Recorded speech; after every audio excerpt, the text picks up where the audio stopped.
G'day and welcome. So last year I wrote some articles for the 7 Point Highlander website to describe a deck building process I call structural deck building, but I want to take it here to show some examples and get into a few of the details. The core idea is to take the focus off the cards until you already know what you'll need them to do. Really Bad at MTG, their words not mine, recently discussed a similar concept in one of their videos, which they described as deck building in reverse, starting from the mana, then adding interaction before finishing with, in their case, a commander. Realistically, you're not going to build a deck without some idea of the cards you want to play, but prioritizing the structure of your deck, rather than grabbing 200 cool cards and trying to find David in the marble, is a much more reliable way to get an effective first draft. My process breaks down into 4 key steps: game plan, toolkit, analysis, and testing. The process starts with the game plan.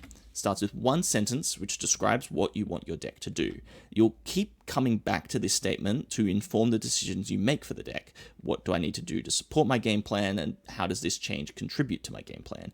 It's a generally good idea to have some targets for pace, interaction, and specific synergies here. Once you have a broad scope, try to pin down some of the specific patterns. Try not to go so specific as curve Emperor of Bones into Hardened Academic, pitching Troll of Khazad-dûm to exile with Emperor to proc Academic to proc Emperor to attack for 11 on turn 3, unless you're going to warp your deck substantially to do that thing. Try to keep it to short patterns around the way you want games to start and end, since these are the easiest to keep consistent. As an example, a black mid-range deck might want to start with Hand Attack, followed by 2 efficient creatures with removal available if necessary. A green aggro deck might want to start with a Dork so it can play a 3-drop and a 4-drop ahead of curve. Conversely, a Storm deck might start with 10 copies of Tendrils on the stack and work backwards to see how they got there. What are you doing there? Get out of there. Once you know which patterns you want to set up, it's time to start laying out the tools you'll need to facilitate those patterns. These can overlap a lot of the time, depending on how specific you get. If Hand Attack is part of your interaction plan, it's also going to fit into your suite of turn 1 plays, and that's a pretty good place to be, as long as it doesn't conflict too much with your other early sequences. Sometimes your categories will clash pretty heavily. A Reanimator deck's best hands usually let them bin something huge on turn 1 and reanimate it on turn 2, but it's also important to be able to clear the way with Hand Attack first. You could address a conflict like this in a couple of ways: readjusting your strategy for more turn 3 combos, pivoting away from Hand Attack in favor of free counter magic, or adding fast mana if you'd rather just have it all. Once you know what effects you'll need and when you'll need them, you can get some rough numbers down. This is the analysis step. The more you want something and the earlier you want it, the more you'll need on your deck, but you'll have to balance that with the number that you don't want. For instance, you might really want a Mana Dork on turn 1, but having 8 in your deck makes you pretty likely to draw them on turn 4 when you'd really much rather have something more impactful. I've got some rough numbers here, but it's worth noting that whatever you settle on for the first draft probably won't be the final number. They also don't need to add to 60 or 100. The power of having modal or flexible cards is that they can fulfill multiple roles for you at the cost of just one deck slot. I play a lot of Highlander, which uses a points list to limit the number of powerful cards you can play, and I consider deck slots the same way. You have 60 or 100 points to spend on the best cards for your deck, so having cards which do more than one thing is an absolute scam you can pull on the rules of deck construction. If you do need something more precise, like how many lands of a certain color you need to cast a spell on curve, you can use a hypergeometric calculator to find a number that gives you odds you're happy with. The name is a bit intimidating, but trust me, it is not that complicated. Once you've done all of that, you can finally fill in those spots with actual Magic cards. And once you're done, you'll have a very rough first draft. Don't get me wrong, it'll do fine for its first outing, but it will need to be hardened in the fire to reach its true potential. This is when you start doing the hard work. Test, refine, test again, seeing what does and doesn't work, iteration over iteration. Now, I still stand by this approach conceptually, but let's talk about some of the problems with it.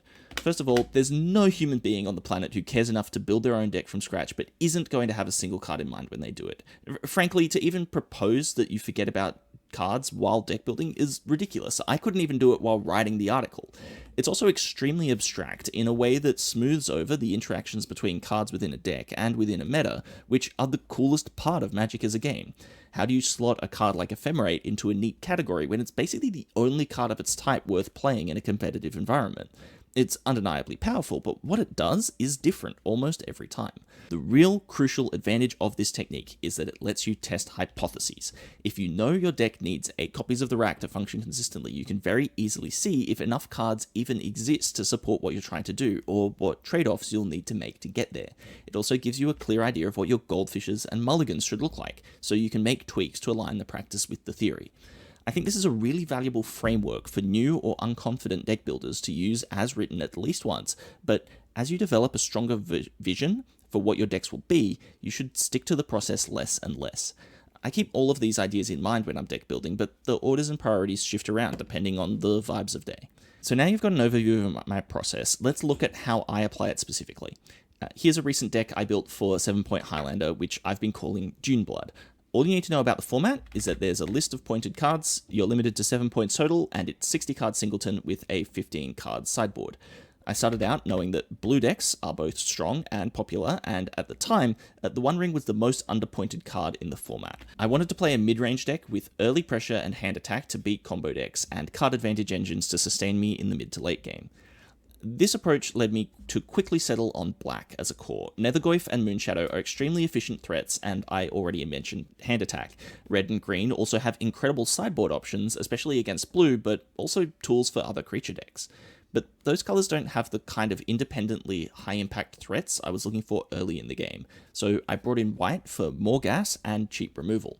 Already knowing I would be a low-curve One Ring deck, I locked myself at 3 4-drops. I allowed Fury and Overlord of the Baelmerk since they have cheaper alternate costs, but otherwise I refused to go over that count. Too many high-end threats would limit my ability to apply early pressure, which is my main strategy against Thassa's Oracle or other combo decks, but going lower would be a serious liability against other mid-range decks, so locking in at 3 gives me a good chance of seeing 1 in most games. I also wanted to minimize green for the sake of my mana. Cards like 6 and Grist are backbreaking in mid-range matchups, but if I need white on 1, black on 2, and red on 3, I don't have a lot of room to get green mana. Even though there are some really good green 2-drops for my deck, they worsen my list by limiting my ability to cast other cards, so I kept away from them. Once I did have some specific cards in mind, I let them start to inform my process. Having the One Ring made me want Enlightened Tutor, which increases the value of artifact and enchantment creatures in the deck. Ephemerate and Felia really like other creatures with good ETBs, and Fury is one of those cards, which also likes having more red cards.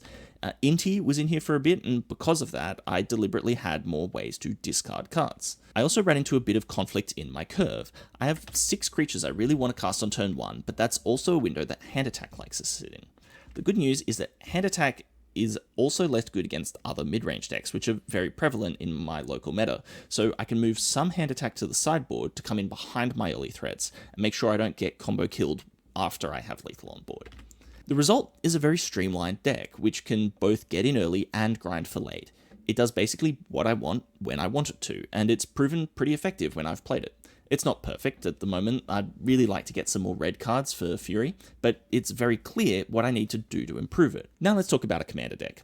This is a Breya Ethereum Shaper deck I built for Bracket 3. It's an evolution of another Bracket 3 Jon Jonsson deck that I liked quite a bit, but people often had trouble playing against because it would win by having a lot of artifacts in play rather than lots of creatures. I decided to lean into that angle and play a control deck leveraging Breya as an engine.